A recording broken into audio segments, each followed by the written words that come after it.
अगर मैं आपसे कहूँ कि किसी बुक का समरी पता करना है तो आप क्या करेंगे? मोस्ट प्रोबेबली आप कहेंगे कि एक बुक को हम लोग पहले टोटली रीड कर लेते हैं, उसके बाद उसमें जितनी इम्पोर्टेंट इन्फॉर्मेशन है उसको निकाल कर एक जगह क्लब कर लेते हैं, एक जगह जमा कर लेते हैं और वही इसकी समरी बन जाएगी। अब दूसरा क्वेश्चन ये आएगा कि जो इम्पोर्टेंट पॉइंट्स है वो हम लोग डिसाइड कैसे करें? तो इम्पोर्टेंट पॉइंट डिसाइड करने के लिए भी दो मेथड हो सकते हैं। एक तो जो बुक में सबसे ज़्यादा बार लिखा हुआ रहता है वो इम्पोर्टेंट होता है, और दूसरा जो बुक के एंड में लिखा हुआ रहता है वो इम्पोर्टेंट होता है। वो कैसे? हम लोगों ने बचपन में बहुत प्रोजेक्ट वर्क्स किए होंगे जिसके एंड में हम लोग कंक्लूजन लिखते थे। कंक्लूजन में हम लोग बताते थे कि इस पूरे प्रोजेक्ट में हम लोगों ने क्या सीखा और इस प्रोजेक्ट में मेन टेकअवेज क्या है, मेन चीज़ें क्या हैं जो प्रोजेक्ट में जानने की है। तो इसी तरह से किसी भी बुक के एंड को अगर हम पढ़ेंगे तो वो टाइप ऑफ अ कंक्लूजन होता है, जिससे हम लोग जान सकें कि बुक में असल में जो ऑथर है वो क्या कहना चाहता है।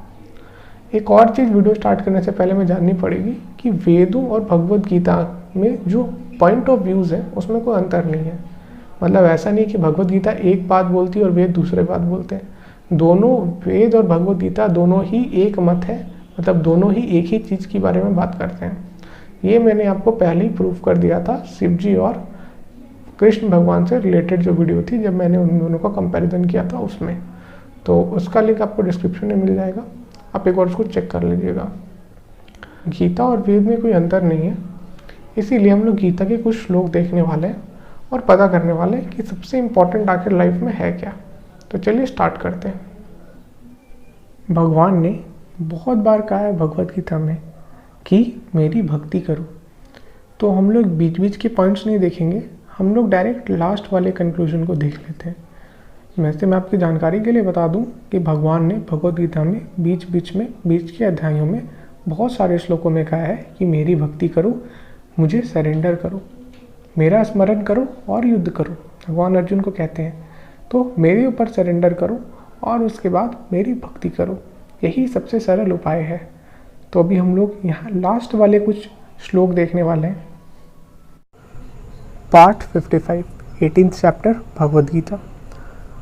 यहाँ पे हम लोग उसका डायरेक्ट अनुवाद देखते हैं, ट्रांसलेशन। सर्वोच्च व्यक्तित्व मतलब सुप्रीम पर्सनालिटी ऑफ गॉडहेड, मतलब भगवान को कोई भी समझ सकता है क्योंकि वह केवल भक्ति सेवा से है। अगर कोई भगवान को समझना चाहता है तो कैसे समझ सकता है? सिर्फ भक्ति से, नॉट बाय रीडिंग स्क्रिप्चर्स। ग्रंथ पढ़ के, धार्मिक ग्रंथ पढ़ के हम लोग नहीं समझ सकते हैं, भगवान खुद बोल रहे हैं। और जब कोई इस तरह की भक्ति से परम भगवान की पूर्ण चेतना में होता है, कृष्णा कॉन्शियसनेस, तो भगवान की चेतना में रहता है, तो वह भगवान के राज्य में प्रवेश करता है। भगवान के राज्य मतलब भगवान का धाम। भगवान का धाम क्या होता है? हमेशा उसमें कोई इंसान एक बार चला जाता है तो उसको वापस यहाँ पे जन्म नहीं लेना पड़ता है, इसी को मुक्ति बोलते हैं। इसके नीचे वाले श्लोक को पढ़ते हैं, क्या लिखा हुआ है? यद्यपि मेरा भक्त सभी प्रकार के कार्यों में लगा हुआ है, मेरे संरक्षण में मेरी कृपा से सनातन और अविनाशी धाम को प्राप्त करता है। तो ये जो काम बताए भगवान, पहले चर्चा किए थे, तो उनमें लगा हुआ है, भक्ति के कार्य में लगा हुआ है मेनली। तो भगवान के संरक्षण मतलब भगवान क्या करते हैं? उसको सेफ गार्ड करते हैं, भगवान उसको बचाते हैं सारा प्रॉब्लम से।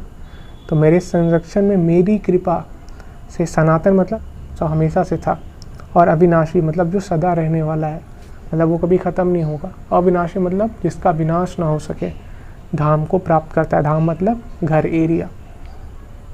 नेक्स्ट, सभी गतिविधियों से बस मुझ पर निर्भर रहो और हमेशा मेरी सुरक्षा के तहत काम करो।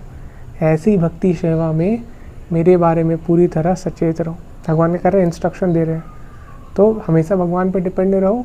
सर्वधर्मान परित्यज्य माम एकम शरणम गच्छ। तो सारा धर्म को त्याग करो और भगवान का शरण को ग्रहण करो। हम लोग थोड़ा नीचे आते हैं और इम्पॉर्टेंट श्लोक पे कुछ।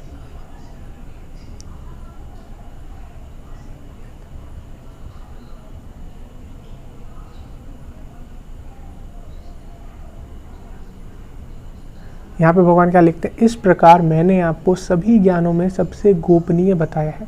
गोपनीय मतलब सबसे हिडन, जो सबसे छुपा के रखा जाता है, वो वाला नॉलेज, क्या नॉलेज था ऊपर हम लोग कौन सा नॉलेज पढ़ के आए थे, भक्ति वाला नॉलेज। तो सबसे ज़्यादा गोपनीय नॉलेज कौन सा है, भक्ति का नॉलेज। इस पर पूरी तरह से विचार विमर्श करें और फिर वही करो जो आप करना चाहते हो। तो भगवान पूरा नॉलेज पता है, लेकिन सोचने का क्षमता हम लोग पे दे रहे हैं कि यार हम तुमको बता दिए सब कुछ, अब तुम देखो कि तुमको ये वाला रास्ता चूज़ करना है या फिर नहीं। तो इससे एक और चीज़ प्रूव होता है कि हम लोग के पास फ्री विल होता है। अब फ्री विल कैसे होता है, क्या होता है, हम लोग एक सेपरेट वीडियो में डिस्कस कर सकते हैं कि हम लोग के पास कितना फ्री विल है। फ्री विल मतलब अपना इच्छा, स्वेच्छा, अपना इच्छा से कोई काम करना।